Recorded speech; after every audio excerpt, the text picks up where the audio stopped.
Private জেটটা, আর এই pilot যদি এর ভেতরে 100 দিন আটকে থাকতে পারে, এটা ওরও হয়ে যাবে। কি? মজা করছি না, আমি এই প্রাইভেট জেটটায় $2.5 মিলিয়ন খরচা করেছি, আর একবার ভেতরে ঢুকলে 100 দিন কিন্তু শুরু হয়ে গেল। ও মাই গড। আর এখন এই 100 দিনের চ্যালেঞ্জের প্রথম ঘন্টা শুরু হয়েছে। শুরু যখন করতেই হবে, চলো আমরা শুরু করে ফেলি। চলো একবার ঘুরে আসি। চলো আমরা দেখি ও আসল পাইলট কিনা। কি বলছো? যদি আরমান্দ এই প্লেনের ভিতরে 100 দিন কাটাতে পারে, তাহলে ও এই প্লেনটা জিতে নেবে আর পৃথিবীর যে কোনো প্রান্তে চলে যেতে পারবে। দেখা যাক।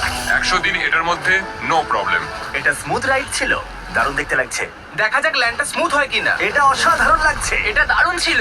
তোমার 100 দিনের চ্যালেঞ্জের প্রথম 2 ঘন্টা পেরিয়ে গেছে, কিন্তু যদি তোমার শরীরের কোনো অংশ এই প্লেনের বাইরে টাচ করে, তাহলে এই ভিডিওটা শেষ হয়ে যাবে আর তুমি এই প্লেনটা হারাবে। মাটি ছোঁয়া যাবে না। Good luck. দেখা হচ্ছে তাহলে। তাহলে দেখা যাক আরমান্দ এই প্রাইভেট জেটটা জিততে পারে কিনা। এবার আমি কি করব?